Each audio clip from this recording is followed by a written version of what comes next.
Alhamdulillahilladzi lahu mulkus samawati wal ardi wa ila Allahi turja'ul umur. Asyhadu an la ilaha illallah wa asyhadu anna Muhammadan 'abduhu wa rasuluh. Allahumma shalli wa sallim 'ala rasulika Muhammadin wa ala alihi wa ashabihi. Amma ba'du. Usikum wa nafsi bi taqwallah faqad fazal muttaqun. Wa qala Allah ta'ala fil Qur'anil Karim, a'udzu billahi minasy syaithanir rajim. Ya ayyuhalladzina amanu taqullaha haqqa tuqatih wa la tamutunna illa wa antum muslimun. Pertama-tama marilah kita panjatkan puja dan puji syukur kehadirat Allah Subhanahu wa taala atas segala limpahan rahmat, nikmat dan hidayahnya yang telah diberikan kepada kita semua sehingga kita bisa menghadiri Amrin Jami ini dengan ucapan syukur alhamdulillahirabbil alamin. Salawat dan salam semoga tetap tercurahkan kepada junjungan kita Nabi besar Muhammad sallallahu alaihi wasallam sebagai penegak panji-panji tauhid, pembimbing mintal seputar umat yang telah melaksanakan pengabdiannya lebih kurang 23 tahun, bertabur risalah, memberikan tuntunan dan suri tauladan terhadap semua umatnya untuk menuju kebenaran, meninggalkan kesesatan. Ma'asyiral muslimin jamaah rahimakumullah. Persatuan dan kesatuan adalah sebuah kondisi yang dinamis yang tidak begitu saja terwujud dengan sendirinya tanpa adanya usaha yang sungguh-sungguh dari segenap kita semua. Karena karakter kita sebagai orang-orang yang beriman dan usaha kita adalah berbeda-beda. Hal ini dijelaskan di dalam firman Allah surat Al-Lail, "Wa ma khalaqadz dzakara wal unsa inna sa'yakum lasatta." Allah bersumpah demi penciptaan laki-laki dan perempuan, sesungguhnya usaha kamu sekalian adalah berbeda-beda. Bahkan dipertegas lagi di dalam firman Allah di dalam surat Al-Hujurat ayat 13, "Ya ayyuhan nas, inna khalaqnakum min dzakarin wa unsa wa ja'alnakum syu'uban wa qabaila lita'arafu. Inna akramakum indallahi atqakum. Innallaha 'alimun khabir." Wahai manusia, dipanggil semua manusia, dipanggil oleh Allah. Allah mempunyai panggilan khusus. Panggilan yang pertama adalah khusus. Ya ayyuhalladzina amanu, wahai orang-orang yang beriman. Jadi khusus hanya untuk orang yang beriman. Panggilan yang kedua, ya ayyuhal kafirun, wahai orang-orang yang kafir. Khusus untuk orang-orang kafir. Yang ketiga, ya ayyuhal munafiqun, wahai orang-orang yang munafik. Khusus untuk orang munafik. Nah ini kita dipanggil oleh Allah dengan lafaz ya ayyuhan nas, wahai manusia. Semua yang namanya manusia dipanggil oleh Allah. Isi panggilannya inna khalaqnakum min dzakarin wa unsa. Sesungguhnya kami telah menciptakan kamu sekalian dari laki-laki dan perempuan. Wa su'uba wa qabaila lita'arafu, berbangsa-bangsa dan bersuku-suku, tujuannya untuk saling mengenal. Ini perbedaan kita, ini harus disatukan. Jangan sampai masalah furud, itu masalah cabang-cabang dari agama kita berdebat. Kalau kita sampai berdebat, maka setan akan menjerumuskan pada kita semua. Digambarkan itu bunga di taman, itu ada merah, ada putih, ada kuning. Itu kalau tumbuh dengan subur, kita rawat dengan subur, maka indah, tampak keindahannya. Inilah indahnya membangun persatuan persatuan dan kesatuan karena memang karakter kita berbeda, perlu kita persatukan. Kita duduk bersama.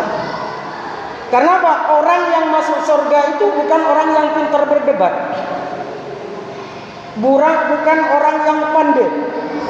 Tapi orang yang masuk surga, tilkal jannatul lati uristumuha bima kuntum ta'malun. Demikian itulah surga diwariskan bagi tiap-tiap orang yang mau mengamalkan.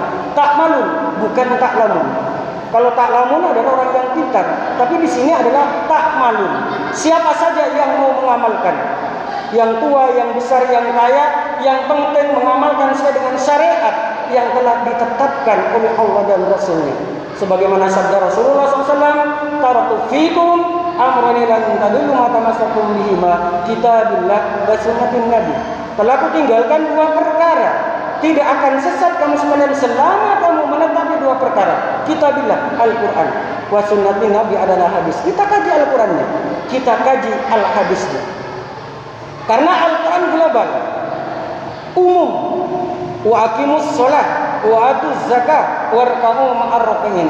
Di Al-Quran tidak dijelaskan. Allah cuma merintahkan dirikan sholat, datangkan zakat, dan rukuklah bersama orang yang rukuk. Ini tidak ada penjelasan. Nah, sebagai bayan, sebagai penjelas adalah al-hadisnya. Di hadis dijelaskan sholat zuhur 4 rakaat, sholat Jumat 2 rakaat. Semua dijelaskan secara rinci di dalam hadisnya. Maka kita kaji, kita pahami hadisnya. Ini karena adanya perbedaan suku antara suku yang lain dengan suku yang lainnya juga berbeda karakternya. Maka persatuan dan kesatuan ini harus selalu diupayakan terus menerus sampai benar-benar terwujud secara nyata. Karena timbulnya disharmoni, adanya konflik antar pribadi dari pihak-pihak yang terlibat di dalamnya. Penyebabnya bermacam-macam. Mulai dari masalah sepele seperti kesalahpahaman, ketidaksengajaan, sampai masalah serius seperti penghinaan, penganiayaan, dan pencemaran nama baik juga fitnah yang pada kondisi tertentu bisa mengakibatkan timbulnya dendam dan permusuhan. Di samping itu, secara subjektif, persatuan dan kesatuan ini erat kaitannya dengan tingkat kepahaman dan kondisi keimanan seseorang serta akhlak dari seseorang. Karena Rasulullah diutus di muka bumi ini hanya untuk menyempurnakan akhlak. Innama bu'istu liutammima makarimal akhlak. Sesungguhnya aku Nabi Muhammad diutus oleh Allah untuk menyempurnakan akhlak. Olehnya itu, persatuan dan kesatuan yang terjalin di antara kita semua ini merupakan mencerminkan kehidupan orang-orang yang beriman, rukun, kompak, penuh persaudaraan, penuh perdamaian. Hal ini dijelaskan di dalam riwayat hadis At-Tirmidzi dari Abdullah bin Umar, al-mu'min lil mu'min kal bunyanu yasuddu ba'dahu ba'dan. Jadi orang iman dengan orang iman itu adalah seperti bangunan satu. Bangunan yang satu yang saling menguatkan antara yang lain dengan yang lainnya. Secara konkret, contoh persatuan dan kesatuan di antara orang-orang yang beriman ini bisa kita lihat pada kehidupan sahabat Rasulullah SAW. Bagaimana kehidupan orang Ansor dan Muhajirin. Mereka saling mengasihi, saling rukun, saling kompak, berdamai. Hal ini dijelaskan dalam firman Allah di dalam surat Al-Fatah, Muhammadur Rasulullah ma'u asyiddau 'alal kuffar ruhama'u bainahum. Muhammad adalah Rasulullah dan orang-orang yang menyertai adalah tegas terhadap orang-orang yang ingkar dan kasih sayang di antara mereka. Karena pada hakikatnya Perkesatuan dan kesatuan yang terjalin di antara orang-orang iman adalah merupakan aktualisasi dari akhlakul karimah yang dilandasi dari hati yang bertakwa. Dari ilustrasi tersebut, maka terapi alternatifnya adalah dengan terlebih dahulu kita harus menata hati kita, memulai dari diri kita.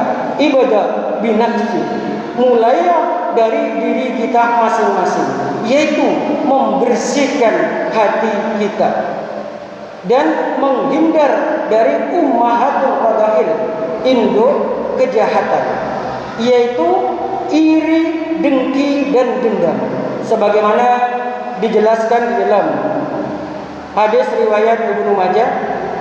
An Abdullah bin Umar qila li Rasulullah sallallahu alaihi wasallam ayyun nasi afdal, qala kullu mahmumul qalbi saduqul lisan, qalu saduqul lisan na'rifuhu kama mahmumul qalbi, qala huwa taqiyun naqiyun la isma bihi wala baghya wala gilla wala hasada. Dari Abdullah bin Umar ditanyakan kepada Rasulullah sallallahu alaihi wasallam, ayyun nasi afdal, mana manusia yang paling utama? Maka Rasulullah menjawab, kullu mahmumul qalbi, dari tiap-tiap bersihnya hati, sodukul lisan, dan benarnya lisan, benarnya ucapan.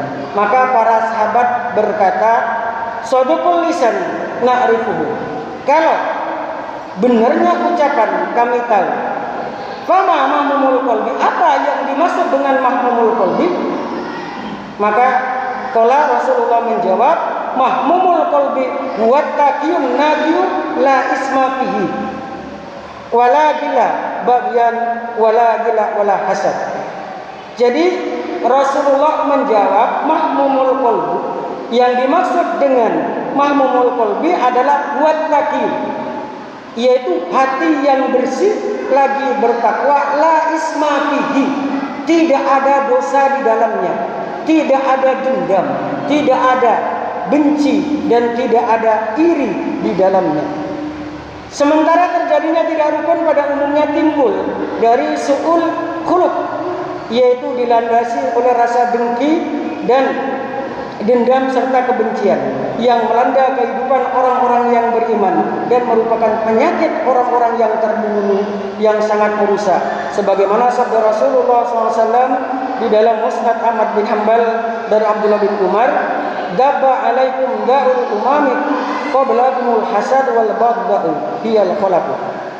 Jadi telah menjalar kepada kalian penyakit umat-umat terdahulu, yaitu dengki, dendam, dan kebencian. Dia adalah orang yang merusak amal, merusak agama. Olehnya itu, agar kita terhindar dari penyakit ini, harus kita berusaha membiasakan, menghisabkan, mengamalkan doa yang terdapat di dalam surat Al-Hujurat ayat 10.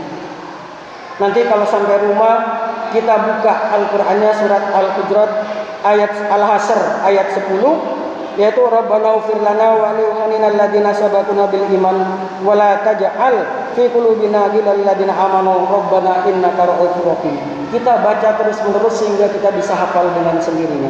Maka persatuan dan kesatuan ini harus betul-betul kita tegakkan sehingga kita akan menjadi kuat. Agama Islam ini akan lestari, jaya, wibawa, mulia sampai hari kiamat.